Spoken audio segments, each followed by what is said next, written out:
आज है 10 जुलाई 2023 दिन सोमवार। Welcome back to clean news MP. चलिए देखते हैं मध्य प्रदेश की 25 फटाफट बड़ी खबरों को। इससे पहले आप न्यूज को कहां से देख रहे हैं हमें कमेंट में बताना बिल्कुल ना भूलें। साथ ही हमारे फेसबुक पेज को भी फॉलो करें। फेसबुक पेज का लिंक डिस्क्रिप्शन में दिया गया है। मध्य प्रदेश में पेंशन हितग्राहियों की जानकारी अब हर माह अपडेट की जाएगी। अपात्र लोगों को वृद्धावस्था, सामाजिक सुरक्षा सहित विभिन्न पेंशन बांटे जाने के मामले में सामाजिक न्याय एवं दिव्यांगजन सशक्तिकरण विभाग सख्त हो गया है।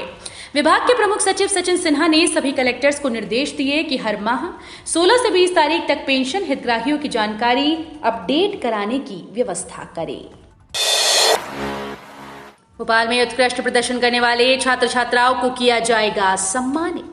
विद्यार्थियों और कलाकार को उनके अनुकरणीय प्रदर्शन, निष्ठा और समर्पण के लिए राज्य शिक्षा सम्मान 2023 से सम्मानित किया जाएगा। इसका शुभारंभ सितंबर में मध्य प्रदेश से किया जा रहा है। उद्देश्य उत्कृष्टता के साथ उपलब्धि हासिल करने वाली देश भर की प्रतिभाओं को प्रोत्साहित करना है। रविवार को मीडिया से चर्चा में शालिनी गुप्ता ने कहा कि शिक्षा के क्षेत्र में कुछ ऐसा करना चाहती थी जिससे छात्रों के मन में अध्ययन के प्रति उत्साह बना रहे। 1.25 करोड़ बहनों के बैंक खातों में आज दूसरी किस्त जमा कराएंगे मुख्यमंत्री। मध्य प्रदेश सरकार की लाडली बहना योजना के 1.25 करोड़ हितग्राहियों के बैंक खातों में आज दूसरी किस्त जमा कराई जाएगी। कार्यक्रम इंदौर में आयोजित किया जा रहा है, जहां मुख्यमंत्री शिवराज सिंह चौहान सिंगल क्लिक से खातों में राशि जमा कराएंगे और लाडली बहना सेना के सदस्यों को शपथ भी दिलाएंगे। कार्यक्रम में इंदौर और आसपास की लाडली बहनें शामिल होंगी। ये सेना ग्रामीण और शहरी क्षेत्रों में केंद्र और राज्य सरकार की योजनाओं की निगरानी करेगी। इंदौर में ब्राह्मण समाज ने निकाली रैली, कहा केंद्र में ईडब्ल्यूएस आरक्षण दिया, राज्य सरकार छात्रवृत्ति दे। सर्व ब्राह्मण युवा परिषद ने रविवार को ब्राह्मण छात्रवृत्ति आंदोलन के तहत अधिकार रैली निकाली। बड़ा गणपति चौराहे से जिंसी चौराहा होते हुए रैली लक्ष्मीबाई प्रतिमा चौराहे तक निकाली गई। रैली में समाजजन ने मांग की है कि जैसे केंद्र सरकार ने आर्थिक रूप से कमजोर ब्राह्मणों को ईडब्ल्यूएस आरक्षण दिया, वैसे ही राज्य सरकार इन विद्यार्थियों को छात्रवृत्ति दे। रैली में हम अपना अधिकार मांगते नहीं, किसी से भीख मांगते हैं समेत कई नारों के साथ हजारों ब्राह्मण सड़क पर उतरे। राज्य अधिक उम्र वाले बच्चों को सूची बनाए, इन्हें गोद लेने में केंद्र करेगा सहयोग। केंद्रीय महिला और बाल विकास मंत्री स्मृति ईरानी ने कहा कि राज्य ऐसे बच्चों की सूची तैयार करे जो बाल गृह में 6 वर्ष से ऊपर के हो गए हैं और जिन्हें कोई गोद नहीं ले रहा। सूची बनने पर केंद्र बच्चों को गोद लेने की व्यवस्था करेगा। ये जिम्मेदारी बाल कल्याण समितियों को दी गई है। कुछ राज्यों ने 9000 बच्चों को चिन्हित किया था। 2 सप्ताह के भीतर इनमें से 160 बच्चों को गोद लिया जा चुका है। सीडब्ल्यूसी बाल गृह में रह रहे बच्चों को उनके परिवार से मिलाने की कोशिश भी करें। पहली व दूसरी कक्षा के बच्चों को नहीं मिलेगा गृह कार्य। 8वीं तक के स्कूल्स में हफ्ते में 1 दिन बैग विहीन दिवस। प्रदेश के स्कूल्स में दूसरी कक्षा तक के विद्यार्थियों को होमवर्क नहीं दिया जाएगा। वहीं तीसरी से 5वीं तक के विद्यार्थियों को प्रति सप्ताह अधिकतम 2 घंटे ही होमवर्क दिया जाएगा। इतना ही नहीं, 8वीं तक के स्कूल्स में सप्ताह में 1 दिन बैग विहीन दिवस मनाया जाएगा। स्कूल शिक्षा विभाग ने बस्ते का बोझ कम करने के लिए गाइडलाइन तैयार की है। आज सोमवार से सभी स्कूल्स को इसका पालन करना होगा। नागदा को जिला बनाने की प्रक्रिया शुरू करने की हो सकती है घोषणा। नागदा को जिला बनाने की मांग वर्षों से उठती आ रही है। विधानसभा चुनाव सामने आते ही इस मुद्दे को लेकर भाजपा गंभीर हो गया। पूर्व विधायक ने मुख्यमंत्री शिवराज सिंह चौहान से मुलाकात कर जिला बनाने के साथ बिरला ग्राम क्षेत्र की लगभग 5000 झुग्गी बस्तियों को पट्टे देने की कार्यवाही सहित क्षेत्र के लंबित पड़े विकास कार्य प्रारंभ करवाने की मांग करते हुए 100 करोड़ के विकास कार्य के भूमि पूजन के लिए मुख्यमंत्री शिवराज सिंह चौहान को आमंत्रित किया। मुख्यमंत्री ने 15 जुलाई के बाद आने का आश्वासन दिया है। मध्य प्रदेश में बीएड की 20% सीटें खाली। 19 जुलाई को आएंगी चौथे चरण की सूची। National council for teacher education की ओर से मान्यता प्राप्त कॉलेज में चलाई जा रहे विभिन्न पाठ्यक्रमों में कॉलेज लेवल काउंसिल का तीसरा चरण फिलहाल चल रहा है। जिन छात्रों को सीट आवंटित की गई है उन्हें फीस भरने के लिए आज 10 जुलाई तक का समय दिया गया है। भ्रष्टाचार और आदिवासियों पर अत्याचार के मुद्दे पर विधानसभा में मध्य प्रदेश सरकार को घेरेगी कांग्रेस। मंगलवार 11 जुलाई से प्रारंभ होने वाले मध्य प्रदेश विधानसभा के मानसून सत्र में कांग्रेस भ्रष्टाचार और आदिवासियों पर अत्याचार के मुद्दे पर सरकार को घेरेगी। इसके लिए ध्यानाकर्षण सूचनाएं विधानसभा सचिवालय को दी जा चुकी हैं। आज सोमवार को प्रदेश कांग्रेस अध्यक्ष कमलनाथ के आवास पर विधायक दल की बैठक होगी। इसमें निर्धारित किया जाएगा कि किस विषय को किस तरह से उठाया जाना चाहिए। आबकारी विभाग से शराब सिंडिकेट को लेकर ईओडब्ल्यू ने फिर मांगी जानकारी। जबलपुर में शराब सिंडिकेट को लेकर आबकारी विभाग द्वारा लापरवाही बरती जा रही है। निर्धारित मूल्य से अधिक कीमत में शराब बेचने के मामले में आर्थिक अपराध अन्वेषण ब्यूरो 5 शराब दुकानों के मद्देनजर मैनेजर और गद्दीदारों की जानकारी आबकारी आयुक्त से मांगी गई थी। ये जानकारी आबकारी विभाग से अभी तक नहीं मिल पाई। ईओडब्ल्यू ने अब इस मामले में दोबारा पत्र लिखकर जानकारी देने को कहा। स्टडी के नाम पर ऑनलाइन गेम्स के जाल में फंस रहे बच्चे स्टडी मटेरियल मोबाइल फोन पर खोज रहे हैं, लेकिन कई बच्चे ऐसे भी हैं जो स्टडी के नाम पर मोबाइल में ऑनलाइन गेमिंग से जुड़ रहे हैं। ये एक तरह की लत बच्चों में बन रही है। शहर में ऑनलाइन गेम के जरिए कई बच्चों ने अपने स्वजन के खाते खाली कर दिए। स्वजन जब खाते से पैसे कटने की शिकायत लेकर साइबर पुलिस तक पहुंचते हैं तो जांच में पता चल रहा है कि बच्चों ने ऑनलाइन गेम में ये रकम खर्च की है। इंदौर में दिग्विजय सिंह पर एफआईआर। सीएम शिवराज बोले विद्वेष फैलाना इनकी आदत। पूर्व मुख्यमंत्री दिग्विजय सिंह पर इंदौर के तुकोगंज थाने में आपराधिक प्रकरण दर्ज किया गया। सिंह के विरुद्ध हाईकोर्ट वकील राजेश जोशी ने शिकायत दर्ज करवाई। उन पर राष्ट्रीय स्वयंसेवक संघ की छवि धूमिल करने और धार्मिक भावनाएं भड़काने का आरोप है। पुलिस के मुताबिक दिग्विजय सिंह ने इंटरनेट मीडिया पर संघ के द्वितीय सरसंघ चालक माधवराव सदाशिवराव गोलवलकर की तस्वीर के साथ अनर्गल पोस्ट प्रसारित की। पर्यावरण संरक्षण के साथ आर्थिक तरक्की। इंदौर से प्रभावित हुए फ्रांस, दुबई। अहमदाबाद में G20 देशों के आयोजनों के तहत 2 दिवसीय U20 महापौर शिखर सम्मेलन हुआ। देश विदेश के प्रतिनिधियों के साथ इंदौर के महापौर पुष्यमित्र भार्गव ने भी इसमें हिस्सा लिया। समिट के दूसरे दिन महापौर भार्गव ने क्लाइमेट फाइनेंस विषय पर संबोधन दिया। उन्होंने इंदौर शहर की स्वच्छता व सॉलिड वेस्ट मैनेजमेंट से पर्यावरण सुधार करते हुए आर्थिक उन्नति का रास्ता सुझाया। इंदौर शहर की स्वच्छता सहित अन्य उपलब्धियों को देखने के लिए फ्रांस, दुबई सहित अन्य देशों के प्रतिनिधियों ने इंदौर आने की इच्छा जाहिर की। उम्मीद की जा रही है कि इस सम्मेलन के बाद कई देशों के प्रतिनिधि इंदौर की स्वच्छता और सॉलिड वेस्ट मैनेजमेंट सहित विभिन्न नवाचारों को देखने आएंगे। उपभोक्ता फोरम के 27 रिक्त पद भरने पर 30 दिन के भीतर निर्णय लें, हाईकोर्ट ने दिए आदेश।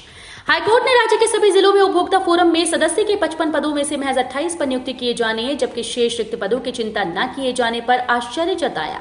इससे भी अधिक आश्चर्य 27 रिक्त पद भरे बिना ही नया विज्ञापन जारी किए जाने को लेकर व्यक्त किया। न्यायमूर्ति विवेक अग्रवाल की एकल पीठ ने इस रवैये को आड़े हाथों लेकर खाद्य नागरिक आपूर्ति एवं उपभोक्ता संरक्षण विभाग के उप सचिव को सख्त निर्देश दिए। मध्य प्रदेश की पहली महिला मुख्य सचिव निर्मला बुच का निधन। सीएम शिवराज ने जताया शोक, कमलनाथ ने भी दी श्रद्धांजलि। पूर्व आईएएस अधिकारी निर्मला बुच का रविवार को 88 साल की उम्र में निधन हो गया। वो कैंसर से पीड़ित थीं और बीते कुछ समय से अस्वस्थ चल रही थीं। वो 1960 बैच की आईएएस अधिकारी थीं और 1990 से 1992 तक तत्कालीन मुख्यमंत्री सुंदरलाल पटवा की सरकार में मध्य प्रदेश की मुख्य सचिव रहीं।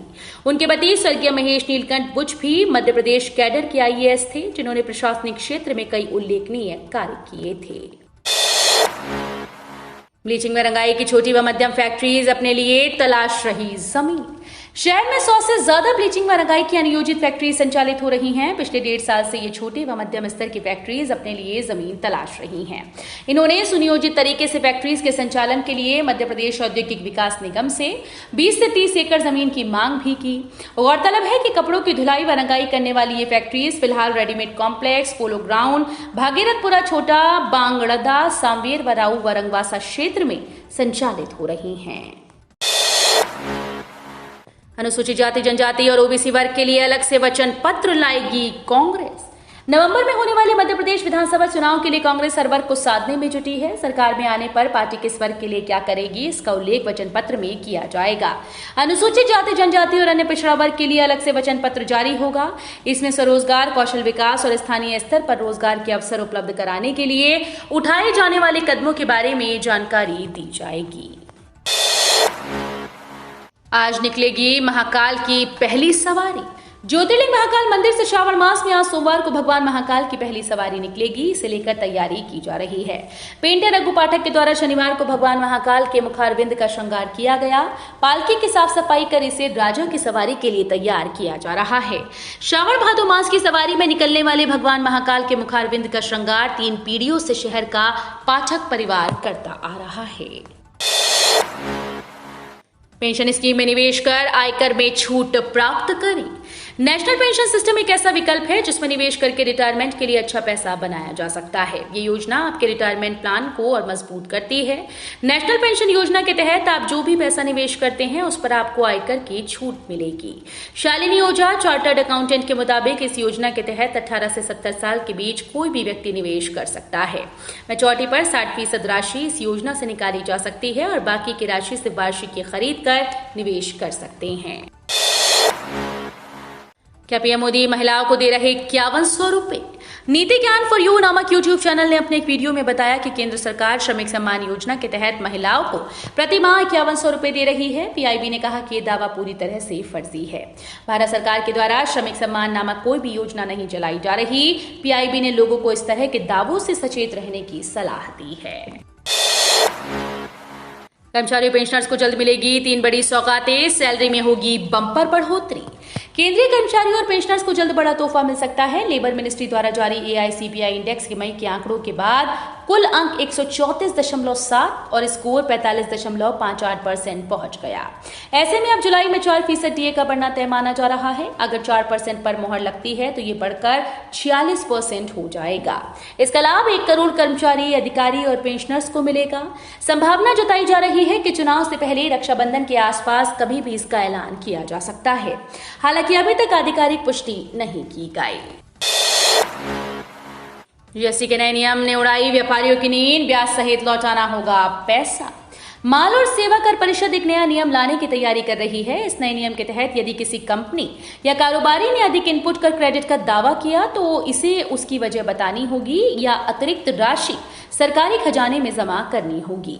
खबरों के अनुसार केंद्र राज्य के कर अधिकारियों वाली विधि समिति का विचार है कि सेल्फ जनरेटेड आईटीसी और जीएसटीआर 3B रिटर्न में दायर आईटीसी में अगर बहुत अधिक अंतर मिलता है तो जीएसटी के तहत पंजीकृत शख्स को इसकी सूचना दी जाएगी। मध्य प्रदेश में 6 महीने में 26 बाघों की मौत। टाइगर प्रोटेक्शन फोर्स के गठन में देरी पर फिर सवाल। मध्य प्रदेश में पिछले 6 माह में 26 बाघों की मौत हो गई। इतने समय में बाघों की मौत का ये पिछले 1 दशक में सबसे बड़ा आंकड़ा है। ऐसी हालत में भी जंगल में बाघों सहित अन्य वन्य प्राणियों की सुरक्षा के लिए पर्याप्त अमला नहीं। वर्तमान में वन रक्षकों के 1862, वनपाल के 1906, उप वन क्षेत्रपाल के 786 और वन क्षेत्रपाल के 412 पद खाली हैं। जिला और वनवृत्त स्तर पर पदस्थ अधिकारी ऐसे में सभी क्षेत्रों में नियमित मॉनिटरिंग में खुद को असहाय महसूस कर रहे हैं। प्रशासनिक अधिकारी नहीं देंगे अस्पताल के प्रशासकीय कार्यों में दखल। एमटीएच अस्पताल में गुरुवार को 2 और 6 दिन में 20 बच्चों की मौत व स्वजन को दूसरे बच्चों का शव सौंपने के मामले में जमकर हंगामा हुआ। इसके बाद एमजीएम मेडिकल कॉलेज से जुड़े अस्पतालों में प्रशासनिक अधिकारियों की नियुक्ति की गई। इसका डॉक्टर विरोध कर रहे हैं। विरोध बढ़ता देख रविवार को संभागायुक्त डॉक्टर पवन शर्मा ने मेडिकल टीचर्स एसोसिएशन की आकस्मिक बैठक एमवाई अस्पताल के ऑडिटोरियम में बुलवाई। इसमें निर्णय लिया गया कि प्रशासनिक अधिकारी अस्पताल में डॉक्टर्स के काम में हस्तक्षेप नहीं करेंगे। गुजराती कॉलेज में बीबीए की छात्राओं को पढ़ा दिया बीसीए का विषय। एमकेएचएस गुजराती कॉलेज की लापरवाही बीबीए और बीसीए के द्वितीय वर्ष के परीक्षार्थियों पर भारी पड़ने वाली है, क्योंकि साल भर तक कॉलेज के प्राध्यापक बीबीए की छात्राओं को ई कॉमर्स का विषय पढ़ाते रहे, जबकि नई राष्ट्रीय शिक्षा नीति में ये पाठ्यक्रम का हिस्सा ही नहीं था। छात्राओं को जब इसका पता चला तो शिक्षकों को बताया। आनन फानन में कॉलेज प्रबंधन ने विश्वविद्यालय के अधिकारियों से चर्चा की। फिर विश्वविद्यालय ने इनकी परीक्षा 1.5 माह आगे बढ़ा दी। इस बीच एनईपी में ई कॉमर्स से मिलते जुलते विषय की तैयारी ऑनलाइन कराने का सुझाव विश्वविद्यालय ने दिया। तो ये थी आज की 25 फटाफट बड़ी खबरें। अगर आपको न्यूज पसंद आई हो तो वीडियो को लाइक और शेयर जरूर करें। धन्यवाद।